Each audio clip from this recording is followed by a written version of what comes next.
off with the look, we want to prime the eyes. That is very important. You need a eyeshadow primer. So I'm using the MAC Pro Longwear Concealer, which is like my favorite eye primer to date. And I'm just putting that all over my eyelid and really patting that in with my fingers. Starting off with Tartelette in Bloom, I'm going into the palette with Rebel, and that is going to be our transition color.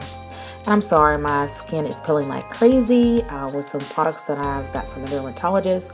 So you see like clumps of skin that needs to be peeled off. So I've tried my best to make it look presentable, but it didn't quite work out. Going back into the palette, I'm using Leader, and that is almost like a brown with like burgundy in it. It's like really looks, it's a really unique shade. So I'm putting that right into the crease and kind of smoking that out, and then I'm going back and blending that. I really don't want it to make it look like it's a line at, you know, right above the eye. So I'm going back and kind of blending that out.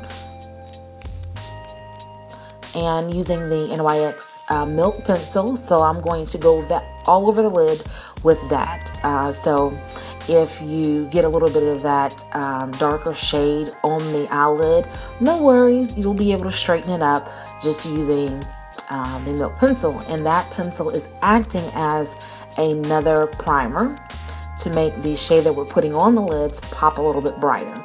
So I'm using the Firecracker, and I'm actually packing that right on the lid. And I really didn't have to go in and out of that palette. Some of the palettes you do have to do that, or shadows, so you can really pack that on. But I mean, this was really rich. I didn't have to really pack the shades on. They were really pigmented and really stood up on their own.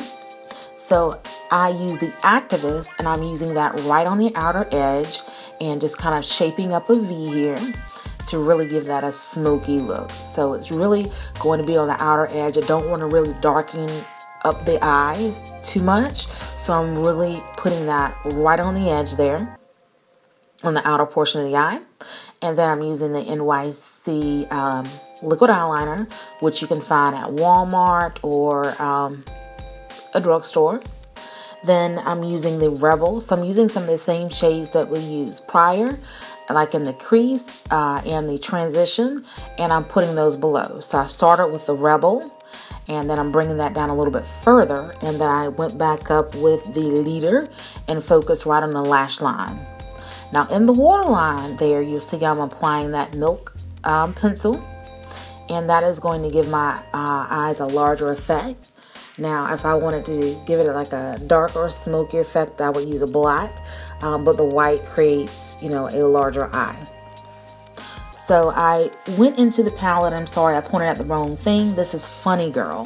So Funny Girl is what we're using, and that is going to go right along the lash line for the inner corner. And then I'm using MAC Peachy Keen as a blush. I also just picked that up as well. So these two products are extremely new to me. The Tartelette in Bloom as well as MAC Peachy Keen. Alright, and just lining the lips. I always line my lips. I never really put on any kind of lipstick or liquid lipstick without lining my lips first. And it just serves as a guide. And then I'm using the Dose of Colors Bury Me Too as our lipstick for today. Okay, so I really hope you enjoy this very short tutorial. I didn't want to do anything really long. So if you have any eyeshadow palettes that you would recommend, please let me know. And thank you for watching. I'll see you in the next video. Bye.